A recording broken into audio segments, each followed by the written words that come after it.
Iš tikrųjų, tai mes gauname labai daug lazdų, galima taip pavadinti, kritikos, kodėl mes, reiškia, nepalaikome, reiškia, Viktoro, nes, tos koalicijos reiškia, konkrečiai, sakykime, pasisakėm neigiamai apie tą šventę, ne tiek apie šventę, kiek, galbūt tą būdą, kaip pritraukti rinkėjus, nes mes, manome, kad rinkėjus reikia traukinėti vis dėlto per idėjas, nors šventės viskas yra tvarkoje, aš už kuo daugiau, sakykime taip, kad būtų džiaugsmo, o ne ten kažkokių kitų destrukcinių dalykų.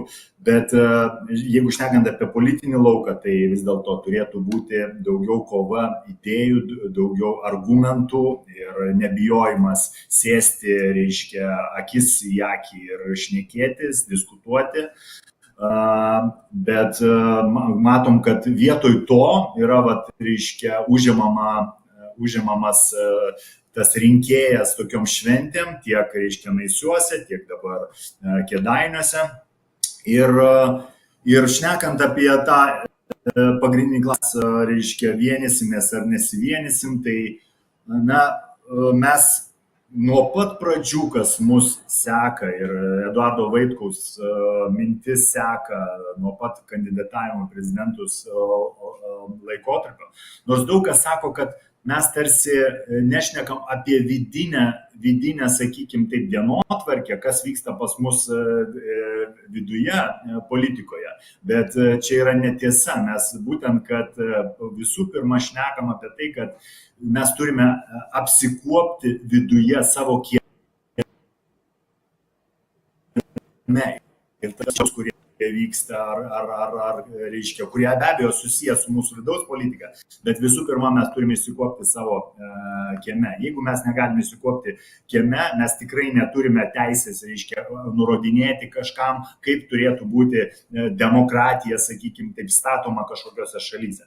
Tai šnekant apie vidaus tą dienotvarkę, tai mes nuo pat pradžių, Eduardas Vaitkus sakė, kad reikia stabdyti oligarchiją, reikia stabdyti tą nevaldomą stambų kapitalą, kuris dabar šiai dienai yra užvaldęs visas Lietuvos, reiškia, institucijas, politiką, struktūras ir visa kita. Ir, visi, kas matė prezidentavimo laikotarpį, debatus, dar kažkur, mes tiesiog su plakatais rodėme, reiškia, kad stop oligarchijai.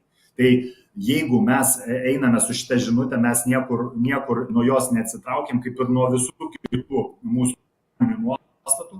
Ir mums negalime eiti žmonėmis, kurie priklauso šitai oligarchijos, sakykime taip, visam tam konglomeratui, kuris dabar išsiplėtė, reiškia, kartu ir kovoti.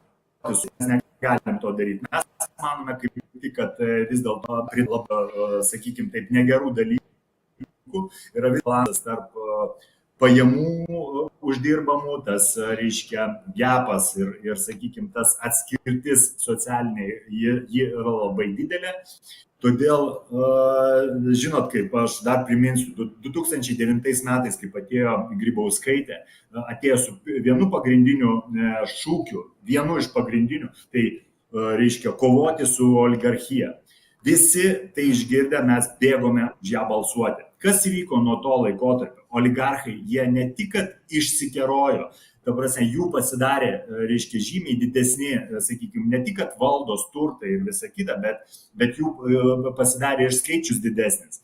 Ir dabar, kaip jie jau visiškai, nuo pat pradžių, bet ir dabar jie visiškai jau įsitvirtinę yra politiniai sistemoje, mums dabar parodo, kad, reiškia, kad jeigu jūs, kaip nauja jėga, tarsi norite ateiti į politiką, kaip oponuojanti, reiškia, jėga, tai jūs arba eikit per dvi duris, arba su Karbauskiu, arba su reiškia, Uspaskichu. Daugiau kitų kelių nėra.